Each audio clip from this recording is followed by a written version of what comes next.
안에서 이것을 성공하시고 이미 완성해 놓으셨기 때문에 지금도 복음을 통해 계속해서 주님을 받아들이기만 하면 우리가 이스라엘의 원줄기가 되어가지고 거기서 하나님의 말씀이 계속 공급되게 되면은 우리가 풍성한 열매를 맺게 되는 참 감람나무가 된 것입니다.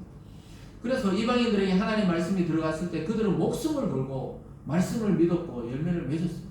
우리나라도 수많은 사람이 순교를 감당하면서 일제시대에도 많은 목사님들과 성도들이 순교를 감당하고 또 6.25 때도 북한에서는 막 예수 믿고 교회에 나가면 그냥 막 그대로 그냥 막 총살하거나 죽이고 감옥 보내고 이랬기 때문에 그런 핍박을 피해서 남쪽으로 내려오기도 하고 아니면 거기서 순교하기도 했지만 하나님은 이 땅을 풍성하게 그리스도를 믿는 나라로 만드셨습니다.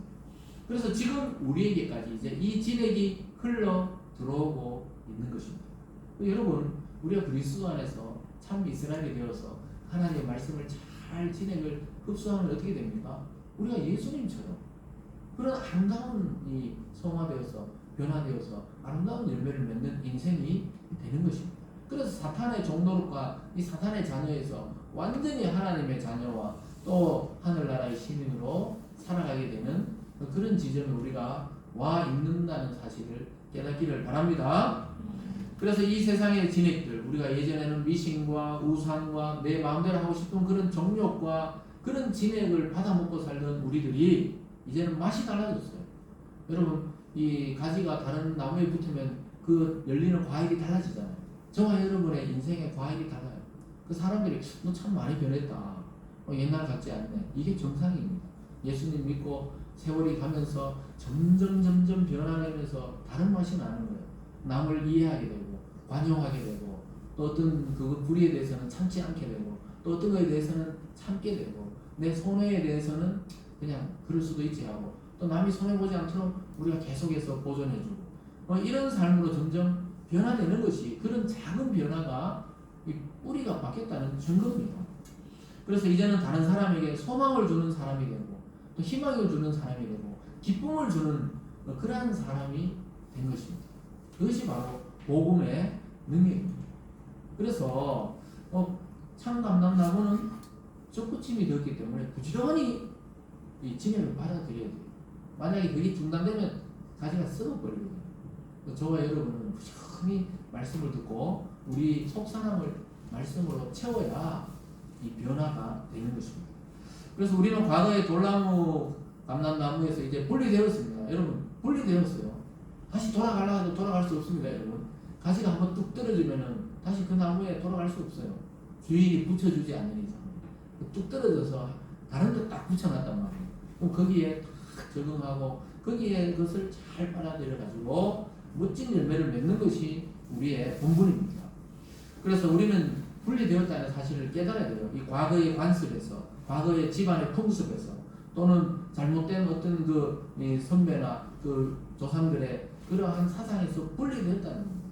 그래서 때로는 자기 야망과 욕심에서도 분리해야 돼요.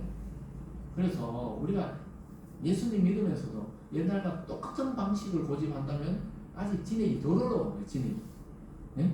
진액이 덜 올라와가지고 아직 말했잖아요. 이게 오르락내리락 하고 있는데 아직 열매를 못 맺는 거예요.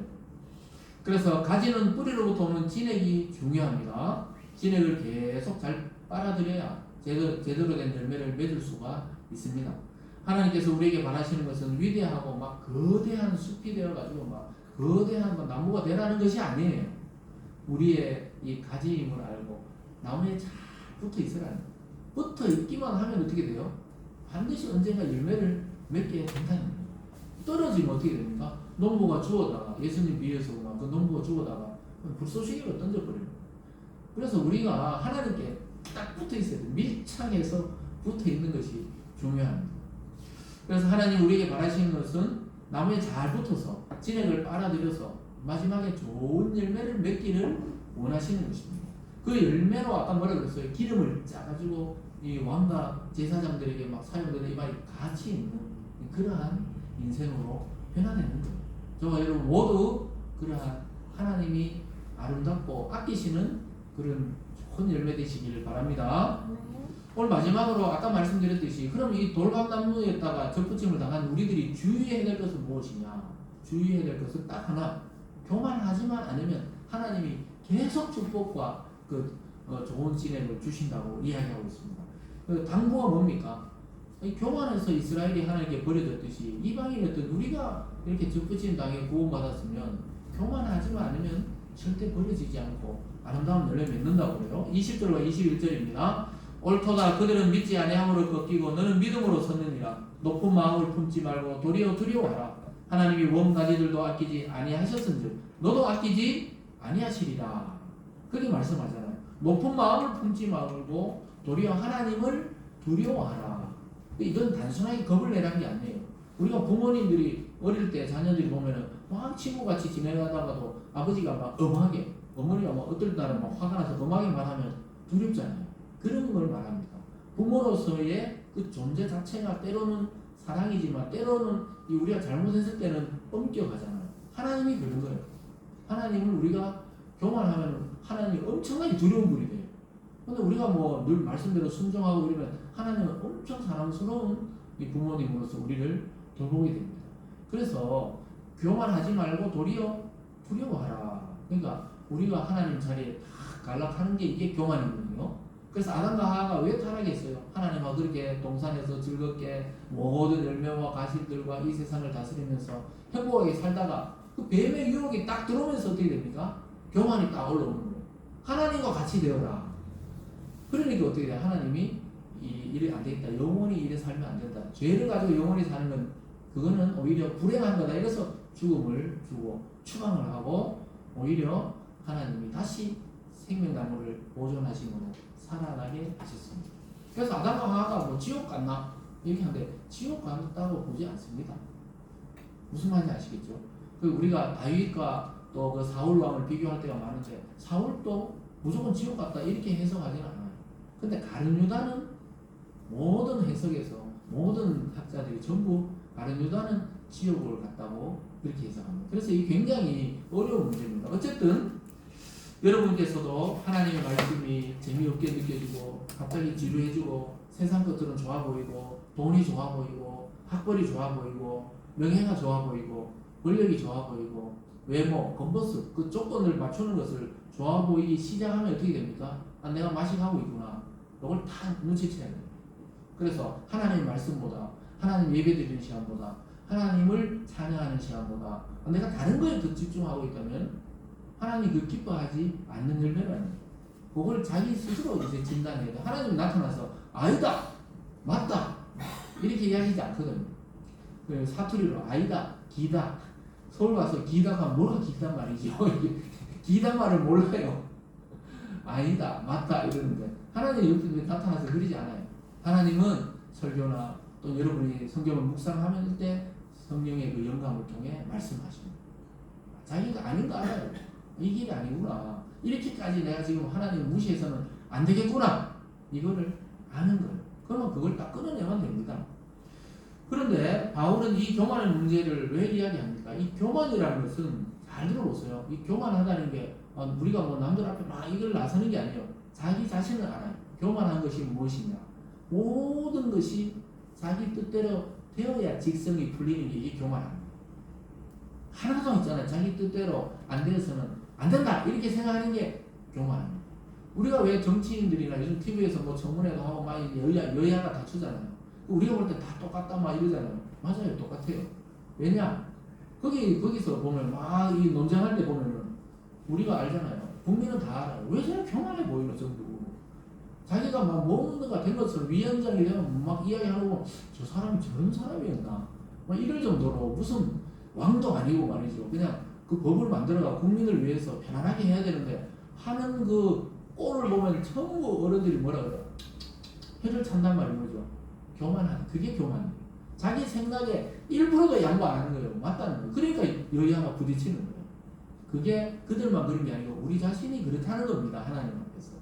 교만이라는 것은 꼭 남들 앞에 나서서 막 짓밟고 이런 게 아니고 자기 생각을 하나도 양보 안 하려고 하는 어떤 부분에 대해서 저 사람이 맞을 수도 있다는 생각을 전혀 안 하는 그게 교만하는 거예요. 그러니까 이 가룟 유다가 결국은 왜 멸망에 갔느냐? 예수는 그래 따라다녔지만 자기 생각에 예수를 믿었단 말이야. 자기의 관점대로 예수를 바라보니까 틀렸다는 거예요.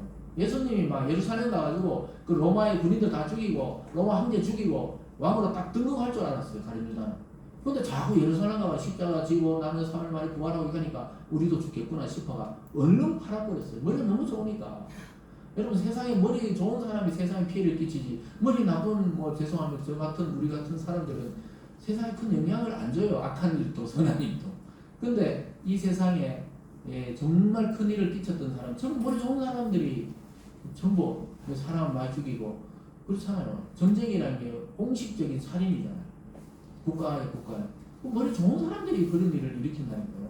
우리나라도 뭐 큰 일을 벌리고 이런 사람들 보면은 그냥 평범하게 사는 사람들이 아니에요. 정말 머리 좋은데 그걸 악한 데 써버리면 어마어마하게 그냥 큰 일을 저지르는 거죠. 그래서 교만이라는 것은 결국은 뭡니까? 교회 다니면서도 예배당에 앉아 있으면서도 저건 아니야. 하나님도 내 뜻대로 돌아가야 돼. 이 정도로 그냥 자기 뜻대로 모든 게 돌아가야 된다고 생각하면은 그게 교만입니다. 그래서 여러분 자가진단을 늘 해야 돼요. 자가진단. 예? 자가진단을 해야 됩니다. 요즘 담요도 뭐 탁 찍으면 이제 딱 담요 수치 100 이상이구나 조심해야 되구나 100 이하구나 뭐 이래야 하더라고요. 그러듯이 이 신앙도 목사라고 제가 여러분들 다 알지 못하잖아요. 여러분도 이 사람의 마음을 다 알지 못해요. 근데 자기 자신 좀 알아요. 하나님은 우리를 더 잘 아시지만 그때 자가 진단을 해야 돼요. 뭔가 이게 좀 맛이 가고 있구나 싶으면은 잘라내고 빨리 하나님 말씀을 듣고 진액을 바꿔야 됩니다. 피를 바꿔야 돼요. 썩은 피는 빨리 빼내고 새 피를 넣어야 이게 사람이 부패하지 않듯이 영혼도 그렇다니까요. 그래서 하나님이 그토록 사랑하시던 이스라엘을 버리셨는데 이방인들이 너희들이야 말을 못하랴. 그래서 교만하지 말라고 마지막으로 바울이 당부하고 있습니다. 그래서 하나님이 버리고 싶어서 버리는 것이 아니에요. 맛이 가버렸으니까 버려짐을 당하는 거예요. 가지가 나무 가지에서가 이 원줄기에 안 붙어 있으니까 조금이라도 떨어져 있으니까 말라가는 거거든요. 그럼 그냥 뚝 떨어지는 거예요 나중에. 그러니까 하나님이 인간의 일부러 싫어서 이 사람은 막 지옥 가게 하고 이 사람은 내 마음에 들어서 천국 가고 이런 게 아니라는 이런 단순한 하나님이 아니시라니까요. 그래서 진액이 다르기 때문에 하나님과 함께 할 수 없어요. 죄악의 진액을 계속 가지고 죄 없는 하나님과 동행할 수가 없는 거예요. 이게 무슨 말인지 알겠죠? 남자와 여자가 만나야 애가 나오잖아요. 근데 요즘만 남자끼리 산다고 여자끼리 한다는데 참 이게 진짜 인류가 멸망할 증거지만은 어쨌든 하나님도 죄와 동행할 수 없다니까요. 그래서 우리는 죄 없는 그리스도의 피를 덧입어야 돼요. 왜? 우린 죄가 있으니까 같이 할 수 없잖아요. 그래서 예수 그리스도의 피를 덧입어야 하나님과 동행할 수 있는데 그 방법이 뭡니까? 말씀을 통해 하나님의 진액으로 피를 바꿔야 된다 그러잖아요. 진액을 바꿔버리시기 바랍니다. 그래서 여러분 어떤 날 갑자기 생각해야 돼요. 내가 새벽 기도도 하고 금식 기도도 하고 전도도 하고 선교도 하고 봉사도 하는데 내 행동이 남을 자꾸 지적하고